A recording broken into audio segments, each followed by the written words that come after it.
Luke Beckman from Central Valley Ag is our corn and soybean market analyst this week. The United States grows more soybeans than any other country. It produces over a third of the world's total. Brazil is in second, making up just shy of a third.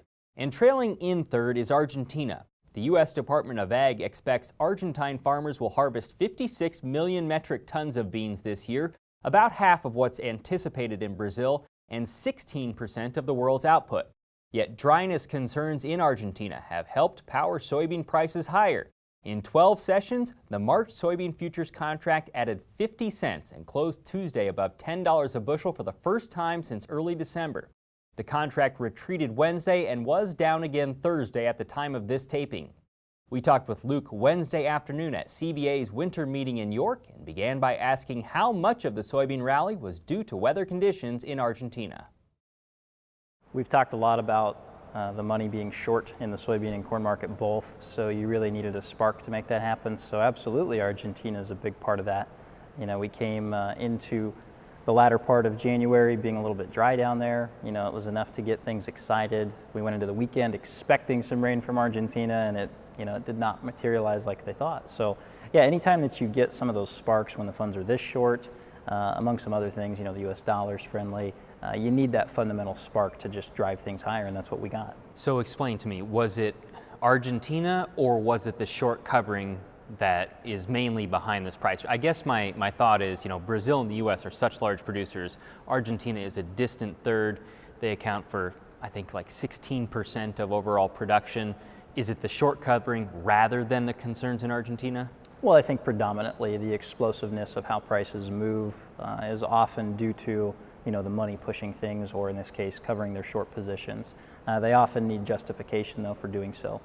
So when you get the right mix of that, it can produce what we've seen in the soybeans, which is a 50-cent run here in the month of January. And corn got a little lift as well. Why? Well, you look at what happened in the wheat market, and that certainly helped. Those two grains were really trading lockstep and not friendly fundamentally. So wheat, lifting with the concerns we've had in the hard red wheat belt, just in terms of weather, has certainly helped corn. And once you get some short covering to occur and you can take out some resistance type levels, that kind of encourages additional short covering. So the technicals start to turn a little bit. We're getting into a time of year where before long funds aren't going to feel real cozy with being as short as they are. So you just get kind of some of that stuff where we can't stay flat or sideways or lower forever. How much movement was there in corn or beans on the local level? I think what you saw in the last week to 10 days is that your February coverage in terms of your consumptive markets is probably for the most part covered. Everybody's probably turning their attention to where are we going to sit for March, or at least the last part of February. So that's going to have some impact on basis here for a few weeks. How much old crop would you be comfortable holding right now?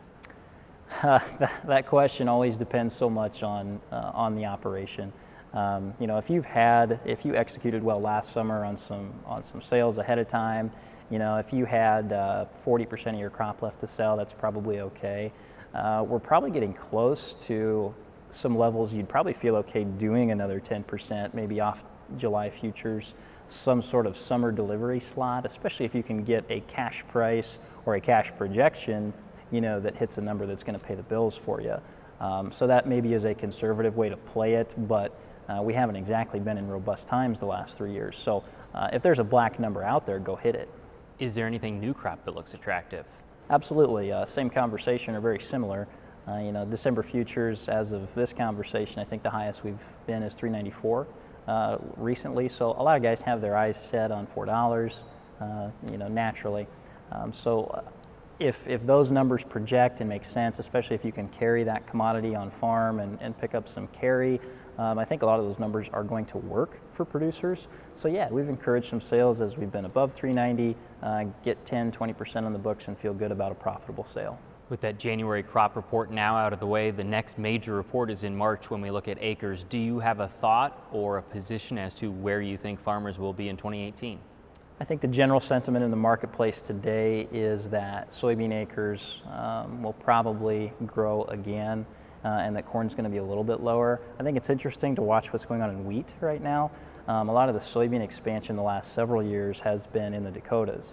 You know, those guys had a great opportunity to market wheat this last year, and I think they remember that. So we probably see, you know, corn acres come down just a shade up in the Dakotas. I think it'll be interesting to watch what happens with weather with HRW. You know, that crop doesn't look great right now, so if it doesn't, do we tear it up? Do we plant corn there? Do we plant milo there? Milo premiums, you know, are decent now, and that may impact the planting decision come April.